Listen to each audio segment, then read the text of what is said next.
In the name of God, Creator, Redeemer, and Sustainer. Amen.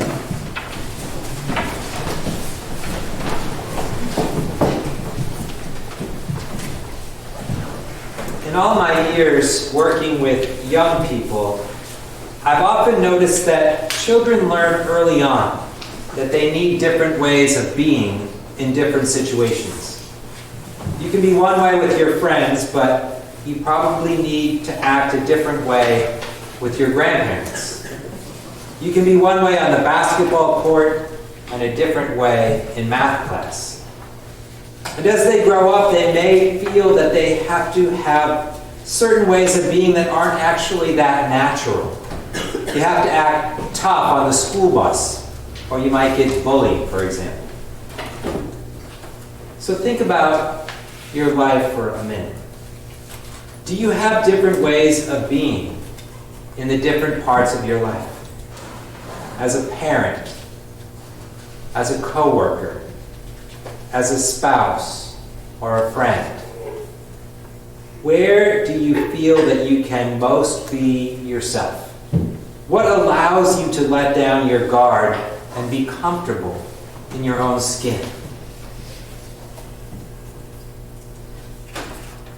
The word hypocrite was used in ancient times to describe a stage actor, someone who was in plays, in the theater, someone who wore a mask. When Jesus says, "Don't be like the hypocrites," we think of someone who says one thing and does another. But Jesus is really saying, don't be an actor. Be true to yourself. Don't pretend to be someone that you're not. And then he gives some examples of people who feel like they have to act. They publicly display their faith, their piety. For one reason or another, they felt they had to put on a show, sounding a trumpet or standing on a street corner. Jesus says, just be yourself. Go off alone if you need to, so you don't have to pretend for anyone, and show your true self to God. Jesus knew that we are more than the sum of the roles we play, the things we do, our functions in the world, worker, parent, friend. Life sets us up to act out certain roles in certain situations, but there is a core, a center, where we are ourselves. Of course, God already knows us. God knows what's in our hearts. But Jesus wants us to be in touch with our true, authentic selves, freed from the pressure to act like someone we're not, or to prove something, or to put on a show.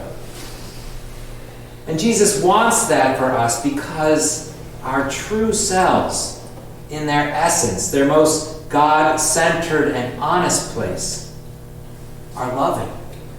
They're free of anger and envy and hatred.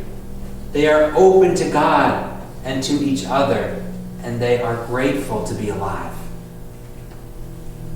When we connect with that deep inner place where we can be real, then we can respond to God. Jesus lived in perfect response to God because he, more than anyone else, was his true, authentic self. There was no pretense. There was no facade or mask. There was no acting. He was real. He went into the wilderness for 40 days and nights to fast and pray. He went off when he needed time for prayer and space to be with God. He worked hard to stay grounded, and he resisted the pressures which steadily grew around him to be someone that he wasn't. Think about it. That's an important part of the example he set and the transformation he achieved in how to be human. In Lent, we get some time to focus on being our true selves with God.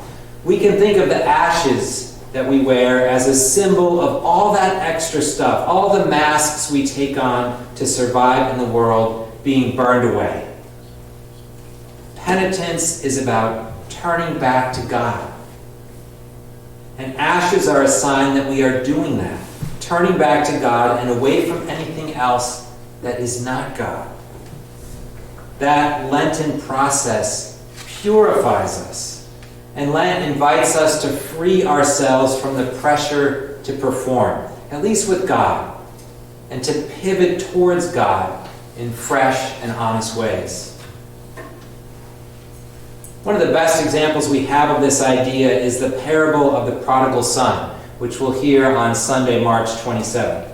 The younger son wakes up one day and realizes that this life he thought he wanted to live, this profligate existence he thought was going to be fun, wasn't real. It was an act.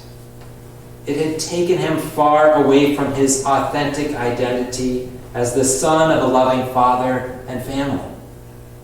And so he turns around and he goes back. And here's the good news. Just like the prodigal son, when we stop pretending and start accepting the truth about ourselves as beloved children, a loving God is always waiting to welcome us home. May the ashes today help us start on a productive season of purifying, recentering, and reconnecting with the God who sees us and loves us for who we really are. Amen. Amen.